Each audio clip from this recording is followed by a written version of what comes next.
है। आज एक इनइक्वालिटी बढ़ती जा रही है।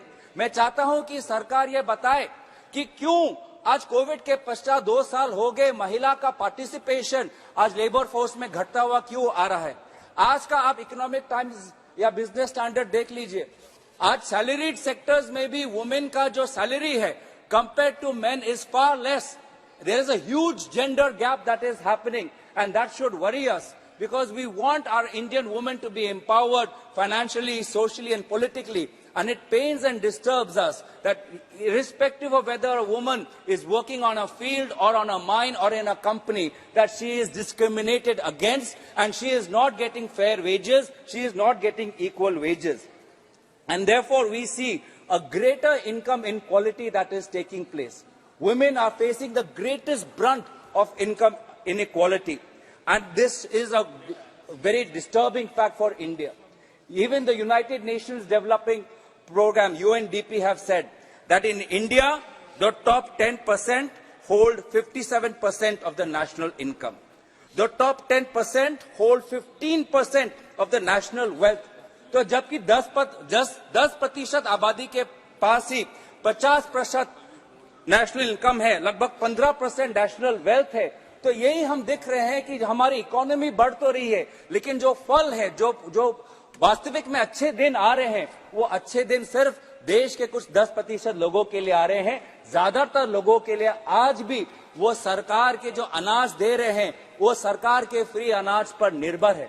हम बात करते हैं कि हम 5th लार्जेस्ट इकोनॉमी है, 3rd लार्जेस्ट इकोनॉमी है, लेकिन आज भी हमको 80 करोड़ आबादी को हमको फ्री राशन देना पड़ता है, नहीं तो वो भूख मरी की वहां पे आज वो समस्या वो झेलेंगे।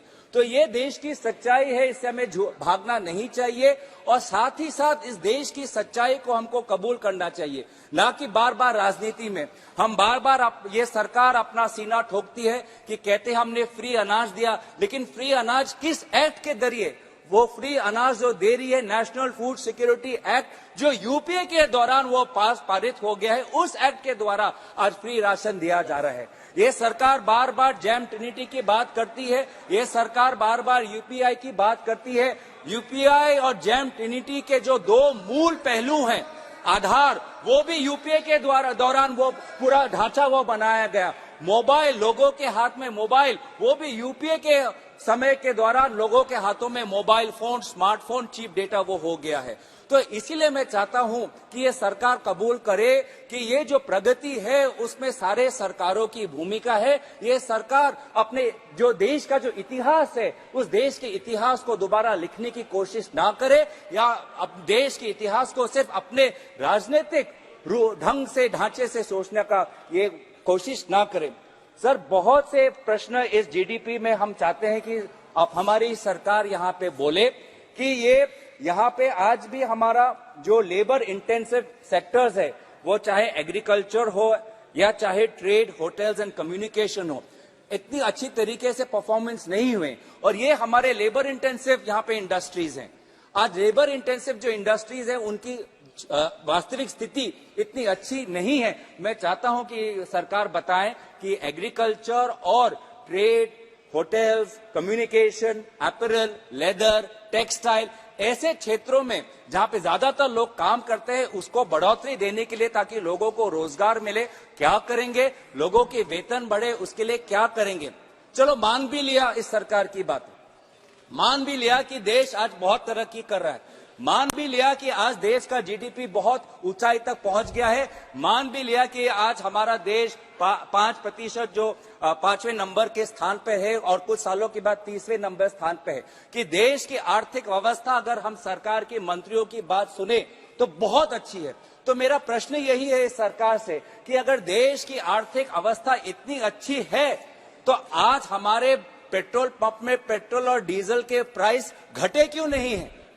आज पूरे दुनिया में ऑयल प्राइसेस घट चुके हैं। आज हमारे पेट्रोलियम मंत्री बोलते हैं कि हम लगभग 40 देशों से तेल ले रहे हैं।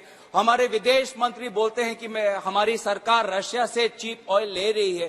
तो जब हम ये चीप ऑयल ले रहे हैं, जब हमारे पास डाइवर्सिफाइड ऑयल सप्लायर्स है, तो ये पूरा का पूरा बेनिफिट हम कंज्यूमर को क्यों नहीं दे पा रहे?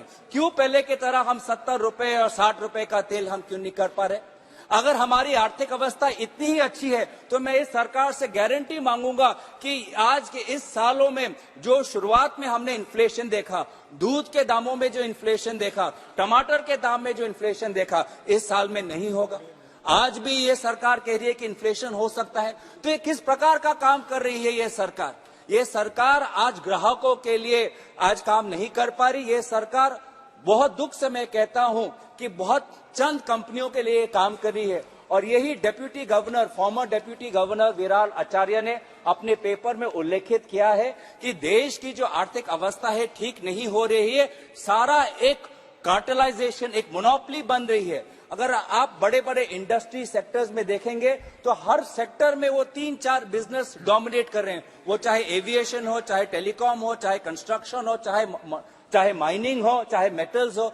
तो कितनी अफसोस की बात है कि पूरा जो हमारा इकोनॉमिक ढांचा है वो ये कुछ कंपनीज जो डोमिनेट कर रही है, कार्टेलाइजेशन हो रहा है, मोनोपोली हो रही है, उनके आधार पर चल रही है, जिसके कारण हमारी देश की जो आर्थिक जो हमारी रेगुलेटर्स है वो ढंग से काम नहीं कर पा रही। एक मैं वित्त मंत्री से जानना चाहूंगा कि डिपार्टमेंट ऑफ रेवेन्यू इंटेलिजेंस ने कुछ कंपनियों को नोटिस भेजा था कि आप इंडोनेशिया से कोयला बहुत कम दाम में लाते हो और भारत में आके उस दाम को आप बढ़ा देते हो, ये क्यों हो रहा है? इसके लिए कागज मांगे थे, लेकिन आज तक वो विभिन्न कंपनियों ने अपने कागज DRI, department of revenue intelligence को नहीं दिया। तो ये हम जानना चाहते हैं, क्या ये सरकार बड़े बड़े कंपनियों की तहकीकात करने से डरती है?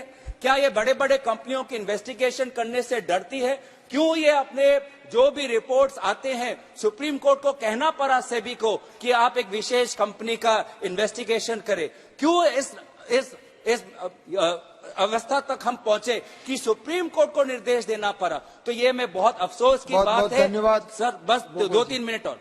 तो बहुत अफसोस की बात है कि जहां पे हमें ग्राहकों को सुरक्षित करना है, किसानों को सुरक्षित करना है, श्रमिकों को सुरक्षित करना है, ये सरकार विशेष कंपनियों को सुरक्षित करिए। और विशेष 1-2 कंपनी जिसका नाम पूरा सब जानते हैं, मैं वो नाम नहीं लेना चाहता क्योंकि बवाल बच जाएगा, क्योंकि सरकार आज देश की नहीं है, वो उस कंपनी की चल रही है। तो सर मैं यही आपसे मैं गुजारिश करूंगा कि हमारी सरकार को देश के हमारे श्रमिकों ने चुना, मजदूरों ने चुना, ट्रक ड्राइवरों ने चुना, घर में काम करने वाले लोगों ने चुना, मैकेनिकों ने चुना, क्राफ्ट्समैन ने चुना, दुकानदार ने चुना, उनके लिए हमें आज सोचना चाहिए। आज हमारे गिग वर्कर्स, हम गिग इकोनॉमी की बात तो करते हैं, लेकिन गिग वर्कर्स के लिए हमने कौन सी सुरक्षा लाई है? हमारे कोविड के समय हमारी आशा वर्कर्स, आंगनवाड़ी वर्कर्स ने भरपूर काम किया। आप डॉक्टर हैं, आप खुद जानते हैं कि आशा कर्मी हमारे देश में स्वास्थ्य का जागरण करने के लिए, जन जागरण करने के लिए कितनी अहम भूमिका होती है। लेकिन आशा कर्मी, आंगनवाड़ी कर्मी आज हर प्रदेश में हड़ताल कर रहे हैं क्योंकि हमें मदद चाहिए, अब उनको मदद नहीं कर पा रहे। सर लास्ट में मैं कंक्लूड बस मैं यही करना चाहूंगा कि आज भी हमें उन लेबर इंटेंसिव इंडस्ट्रीज पे ध्यान देना चाहिए।